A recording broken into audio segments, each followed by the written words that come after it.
Assalamualaikum warahmatullahi wabarakatuh. Ya, ini adalah video tugas mandiri bab referensi yang disusun oleh Nikmatul Fitri, mata kuliah metodologi penelitian yang diampu oleh Ibu Dr. Milyasari SPD MSI. Yang pertama, pengertian manfaat dan tata cara dan penulisan daftar pustaka. Yang pertama, referensi. Bentuk pemberitahuan mengenai sumber informasi dan ide yang digunakan dalam sebuah tulisan ilmiah, baik itu berupa esai, paper, ataupun laporan. Sedangkan daftar pustaka itu suatu daftar yang berisi semua sumber bacaan yang digunakan sebagai bahan acuan dalam penulisan karya ilmiah seperti makalah, skripsi, tugas akhir, laporan, tesis, dan penelitian. Manfaat daftar pustaka yaitu sebagai sumber penulisan, sebagai rujukan yang bisa digunakan untuk karya tulis lainnya, bahan yang dapat ditelusuri kembali, dan mengetahui sumber dengan jelas. Cara penulisan daftar pustaka. Daftar pustaka dari buku ada data bukunya, judul, penulis, penerbit, kota penerbit, dan tahun terbit.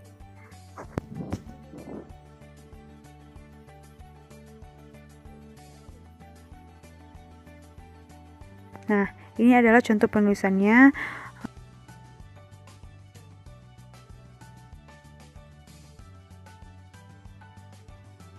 Yang kedua, daftar pustaka dari artikel atau jurnal. Nah, berikut datanya, ada judul jurnal, judul artikel, penulis, penerbit, kota terbit, dan tahun terbit.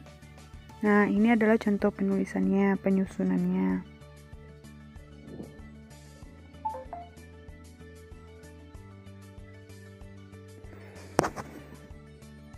Nah, yang selanjutnya ada daftar pustaka dari majalah, yaitu terdiri dari nama pengarang, tahun terbit, judul artikel, judul majalah, bulan terbit kalau ada, tahun terbit, dan tempat terbit. Nah, ini adalah contoh daftar pustaka dari majalah. Dan yang selanjutnya yaitu ada daftar pustaka dari koran yang terdiri dari nama pengarang, tahun terbit, judul artikel, judul surat kabar, tanggal terbit, dan tempat terbit. Dan ini adalah contoh penyusunan daftar pustaka dari koran. Dan yang selanjutnya ada daftar pustaka dari ontologi, yaitu nama pengarang, tahun terbit karangan, judul karangan, nama penghimpun, tahun terbit ontologi, judul ontologi, tempat, dan nama penerbit. Nah, yang kedua ada body note, footnote, dan endnote. Pertama adalah body note. Body note adalah bentuk referensi dari penulisan yang mencantumkan sumber kutipan langsung setelah selesainya suatu kutipan yang menggunakan tanda kurung. Nah, langkah-langkah penulisan body note adalah: 1. Nama latar belakang pengarang tanpa ada gelar. Yang kedua ada tahun terbit dan halaman buku. Nah, berikut adalah contoh body note. Yang di lingkar biru itu adalah body note ya. Yang kedua yaitu dua pengarang. Berikut adalah contohnya, dibuat kedua nama pengarangnya. Dan yang ketiga ada buku banyak pengarang dan buku 2 jilid atau lebih. Dan yang kelima ada artikel jurnal dan artikel majalah. Dan yang keenam yang selanjutnya ada dari internet. Dan yang selanjutnya ada footnote. Footnote merupakan daftar keterangan khusus yang ditempatkan pada bagian bawah setiap lembar atau pada akhir bab keterangan ilmiah. Ada beberapa unsur-unsur footnote. Yang pertama ada nama pengarang, yang kedua adalah judul tulisan atau buku, yang ketiga tahun terbit, dan nomor halaman. Ketentuan-ketentuan penulisan footnote. Yang pertama, angka penandanya lebih kecil. Yang kedua, gelar pengarang tidak dibuat. Yang ketiga, jika nama pengarangnya 2 atau sampai 3, maka dibuat semuanya. Jika lebih dari 3, maka tidak dibuat semuanya, dibuat di belakangnya DKK. Dan judul buku dicetak miring atau bisa digaris bawahi.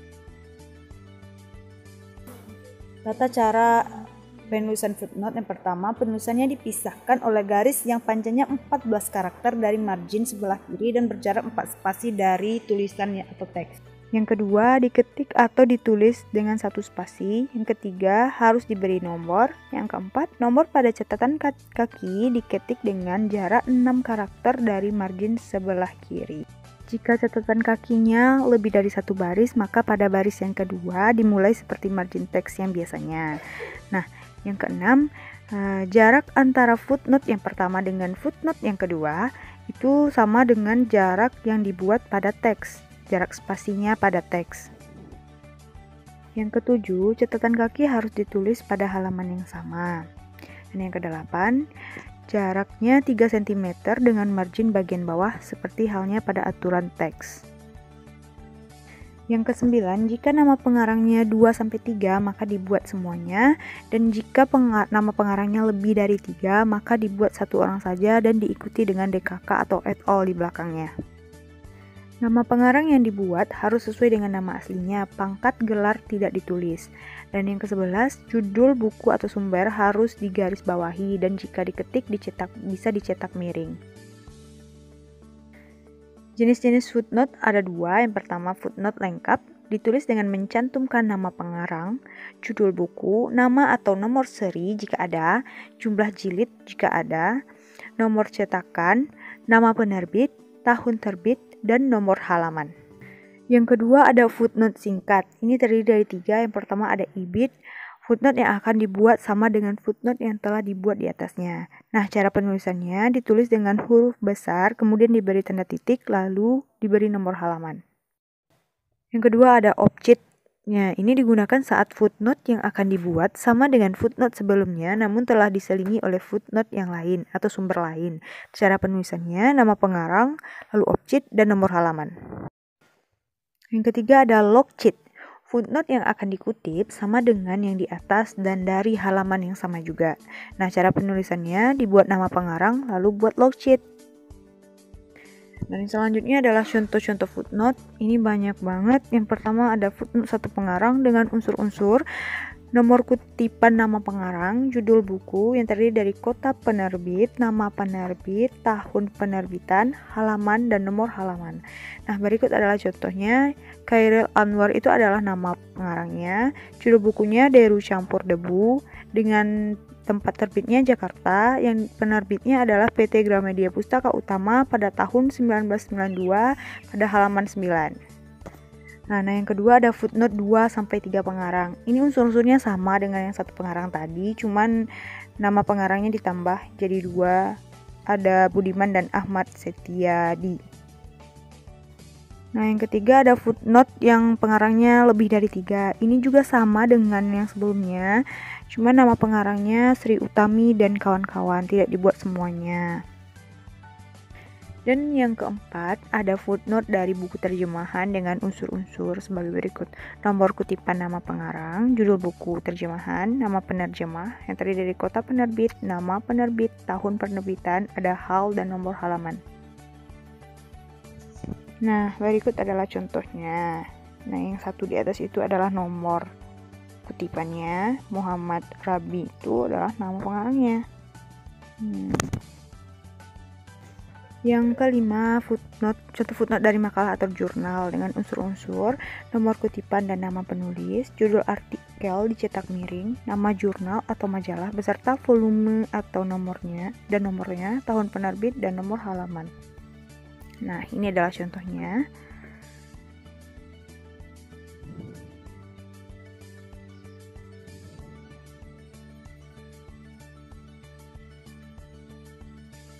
Dan yang selanjutnya ada footnote dari majalah dengan unsur-unsur, nomor kutipan, nama penulis, judul sumber dicetak miring, yang terdiri dari penerbit, kota penerbit, tahun, dan halaman.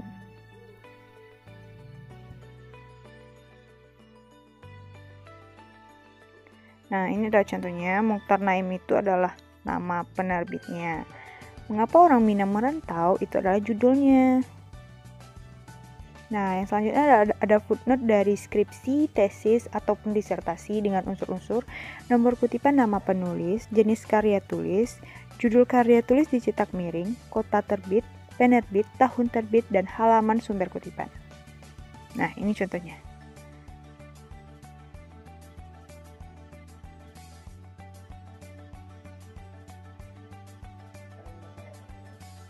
Nah, dan yang selanjutnya adalah footnote dari koran dengan unsur-unsur, nomor kutipan nama penulis, judul tulisan dicetak miring, ada sumber kutipan, tanggal terbit dan tahun, serta halaman.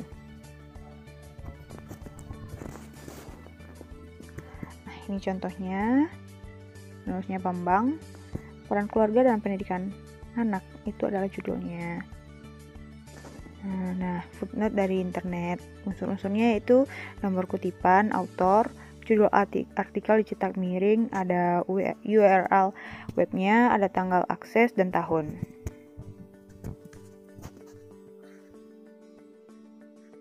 Nah, ini adalah contohnya. Surya Pratama itu ada autornya. Contoh CV itu adalah judulnya. Nah, yang ketiga ada EndNote. EndNote atau catatan akhir adalah catatan referensi yang diletakkan di akhir suatu karya tulis ilmiah sebelum daftar pustaka. Pada dasarnya, teknik penulisan EndNote ini sama dengan footnote. Nah, yang pertama ada cara penulisan EndNote. Jika di Microsoft Word, footnote menggunakan angka seperti 1, 2, dan 3, sehingga seterusnya, maka di EndNote kita menggunakan huruf Romawi, angka 1 Romawi, angka 1, 2, dan sampai seterusnya. Pada pengutipan EndNote sama dengan footnote.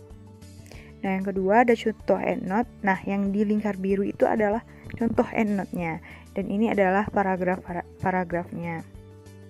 Contoh paragrafnya. Nah, ini adalah keterangan dari yang EndNote tadi, bahwasannya paragraf tersebut diambil dari buku Zainuddin Materi Pokok Bahasa dan Sastra Indonesia. Selanjutnya yaitu panduan menggunakan tool reference pada Microsoft Word, membuat referensi secara otomatis pada Microsoft Word. Yang pertama, versi body note-nya. Siapkan contoh teksnya. Terus menuju tombol reference, klik insert citation dan klik add new. Yang ketiga, isi identitas referensi melalui form create source. Dan ini hasilnya. Dan keempat, kembali ke form create source untuk melengkapi identitas reference. Nah, ini adalah hasilnya. Dan selanjutnya, tentukan style reference yang dibutuhkan. Selanjutnya, letakkan citation yang sudah kita simpan, dipilih sesuai referensi. Dan ini hasilnya. Dan mengambil daftar pustaka secara otomatis. Dan ini adalah hasil daftar pustakanya. Versi footnote. Buka aplikasi Microsoft Word. Pilih menu reference. Pilih insert footnote. Maka secara otomatis footnote atau catatan kaki sudah terbentuk di lembar kerja. Nah, yang versi EndNote-nya. Buka file Anda pada Microsoft Word. Klik reference, insert citation, dan add new source. Nah, author dapat masukkan tombol edit, dan kemudian setelah Anda menambahkan semua daftar referensi yang diinginkan, nah, selesai kutipan dalam makalah dan daftar pustaka akan muncul. Tutorial Google Cendekia. Buka file pada Microsoft Word. Klik reference, insert citation, dan add new source.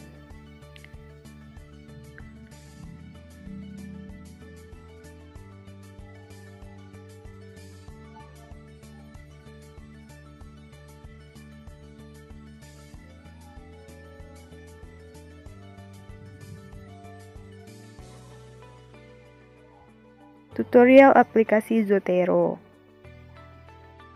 Yang pertama, cari jurnalnya dulu di internet, lalu save ke Zotero, tambahkan ke Zotero.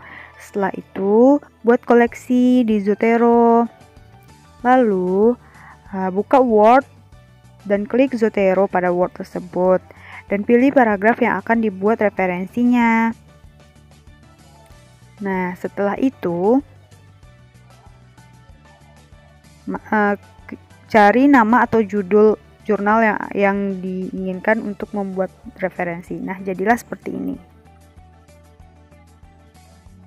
Dan selanjutnya dia akan membuat daftar pustaka secara otomatis dengan sendirinya. Tutorial aplikasi Mendeley. Pastikan artikel yang direferensikan sudah ada di Mendeley Desktop, dan pada Microsoft Word akan terlihat tombol Mendeley pada bagian referensi. Dan siapkan tulisan yang ingin direferensikan. Nah, kemudian arahkan kursor pada tulisan yang ingin direferensikan. Dan selanjutnya klik tombol Insert Citation dan cari artikel yang ingin direferensikan. Selanjutnya, referensi akan muncul secara otomatis dengan style yang dipilih. Wassalamualaikum warahmatullahi wabarakatuh.